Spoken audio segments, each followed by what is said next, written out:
Okay, so hello everyone, and my name is Kazuo Tsubouchi. I'm now belonging to Honda R&D. Just changed the company from the April Honda Motor Corporation and Honda R&D. But then, today I'm working as a chief of the JASPAR API working group for today. Today I would like to introduce the vehicle API that JASPAR was released as an open source project at the end of the last month. For AGL already, including the Kukusa, this open source project was developed collaboratively by Japanese OEM and Tier 1 supplier. I hope that today's presentation will give you some interested in this JASPAR initiative, and I would like to take this opportunity to walk you through it. And so next in there, so I briefly explain about the JASPAR. JASPAR and stand for Japanese Automotive Software Platform and Architecture. It was founded in the 2004 to promote standardization in the automotive electric domain. And JASPAR has grown into the large industry consortium, now consists of 240 member company, including the major Japanese OEM, a Tier 1 supplier, and many automotive-related technology company. As the automotive industry moved toward a software-defined vehicle, collaboration across the organization and the region has become more important than ever. In this context, JASPAR launched the Vehicle API project in February and last year, 2025, as one of our key SDV, our means JASPAR SDV activity. And I'm very happy to share that today we are ready to release our outcome of the work as open source software. And this slide shows provides a brief overview of the JASPAR history. As I mentioned in the earlier, so JASPAR was established in 2004. Since then, it has collaborated with Autoza in areas such as FlexRay, that is early stage, and when functional safety initiated began, JASPAR developed the guideline on how to practically apply the functional safety in real-world development. And in addition, activity that continues even today in the promotion of vehicle Ethernet. So JASPAR has contributed by proposing the automotive requirement to IEEE. And more recently, so JASPAR has strengthened its relationship with Autoza through the MOU, and although not shown in this material, and JASPAR was also signed in the MOU, COBESA, in relation to this API. I will introduce that today. And this slide shows the organizational structure of JASPAR. JASPAR consists of the 8 working groups, such focusing on the standardization in its respective area and expertise. And the API technology working group and red box, and one of these working group. And so this chart shows in the organization structure of the API working group. The top section in the represents the leadership team, so which I lead and as the chief of this activity. And as for our activity, as shown below, we have 3 main areas. The left part and the section responsible for the leading of the overall technology direction and including the architecture design. And the middle section focus on the defined use case, such as services, which forms the base of the API development. And so right section responsible for the actual development and the implement of the API. Currently, more than 100 engineers and from 38 companies participating in this working group. Not every engineer and 100% effort, but in the average and maybe 30%, around 30% and effort and put on this activity. And this slide shows a list of the participating member company. Major Japanese automotive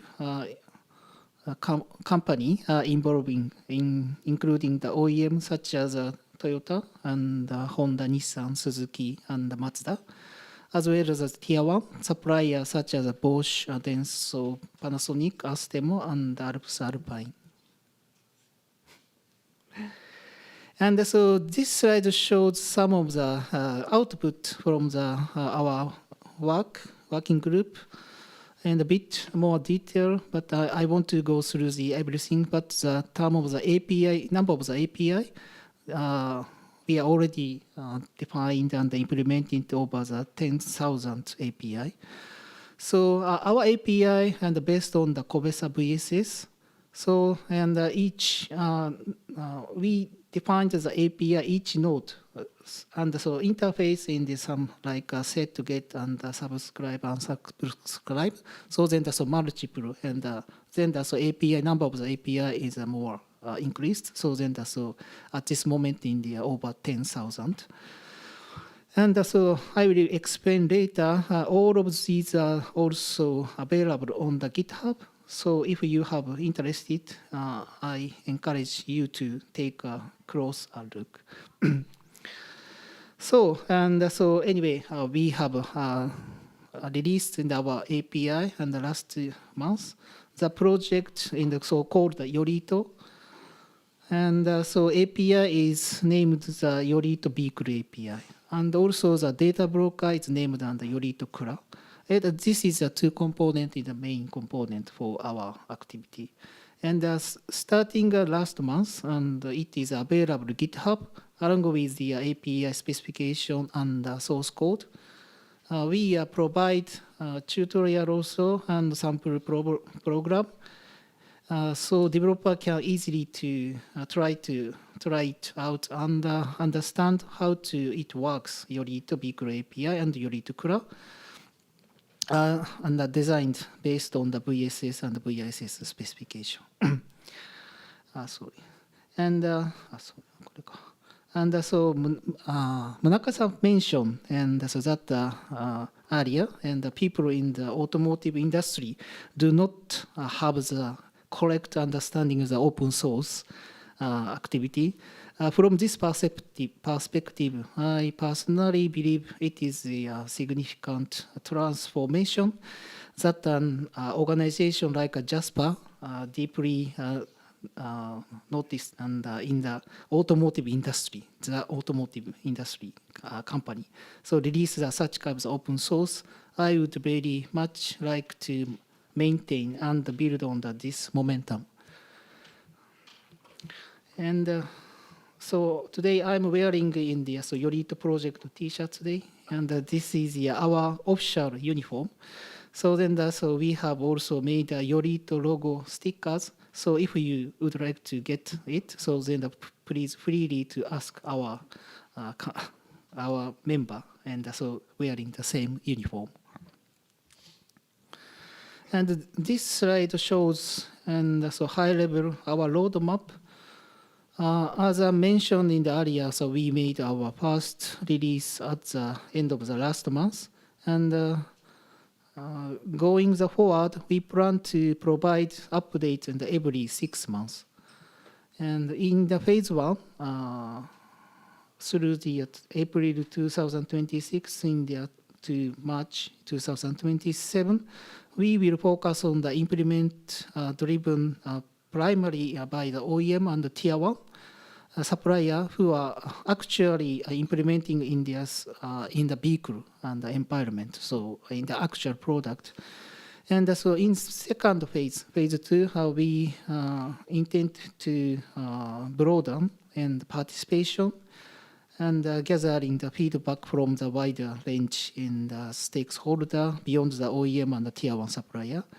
So therefore, in this stage, our activity are not yet in the fully open source activity, and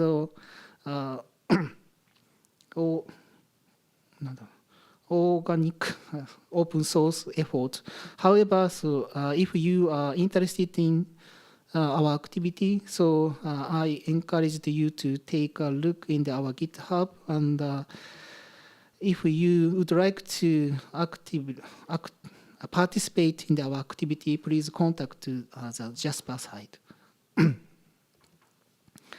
And this diagram in the a little bit busy, but in the shown in the overall our architecture.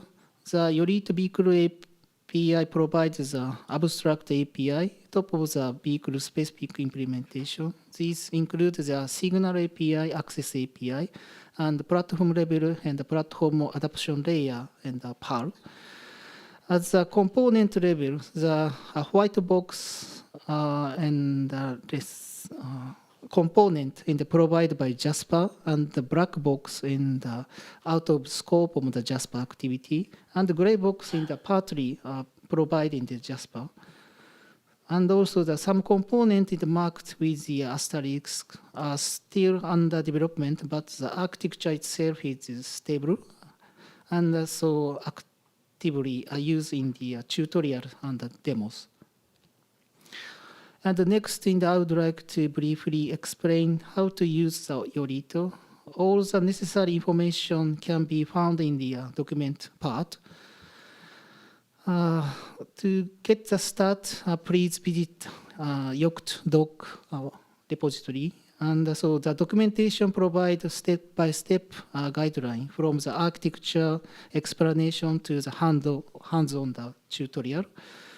Those are supported both on the application developer and the platform developers. The tutorial target in the two main audience, and the first application developer who want to build in the vehicle application using in the standardization API. Second is the platform developer who want to integrate the API into the vehicle platform by implementing the PAL. So icon indicate in the which chapter are relevant in the for each audience. And this slide explains how to build the development environment. We provide ready-to-use environment using the VS Code dev container. The tutorial is tested in the Windows 11 with WS2 and Ubuntu 24.04 LTS. Please install the VS Code and Git, Docker, and the dev containers plugin in advance. After choosing the repository, you can rebuild, and open the project in the container, start in the simulator, and begin the development with minimal setup effort. And here is a sample example of the first application. The C++ code calls the signal API to get the status of the vehicle signal. The API provided the functions such as get, set, subscribe, inspect. This allowed developer access the vehicle data and consists of the type saved manner. And so, as I mentioned, and so our API and based on the COPESA, VSS, and the VSS spec, and so we implemented and so our API so by utilizing this specification, but and so reality in some part in the not sufficient to enabling the actual in-vehicle development. So you may know in the COPESA and the first approach in the data and access to the data, and also the out of the vehicle side, like a server side. So then for example, the data broker VSS is some lack of the feature for in the integrate in the in vehicle side, and also a VSS also. So then we expand in the VSS VSS specification and so implement it. But then JASPAR did not want to by own specification. So then so we will back to our knowledge and our extension to the COBESA. So then so we make a MOU between the JASPAR and the COBESA. This activity already started. So then so we more deeply work with the COBESA. So last conclusion in the JASPAR has a standardization API activity and involving the Japanese leading automotive related to the company and since in the last year, February 2025. And Signal API developed including the data broker and other tools based on the COBESA VSS. JASPAR has just delivered in the first set of the API in the 2025-26 and OSS to promote broader adoption of the API. JASPAR willing to collaborate with the various open source community and the standardization body like AGL and the COBESA also and Eclipse SDV and so on. So last in there, so URL and our URIT website page, and please access and so watch and our activity. Thank you very much.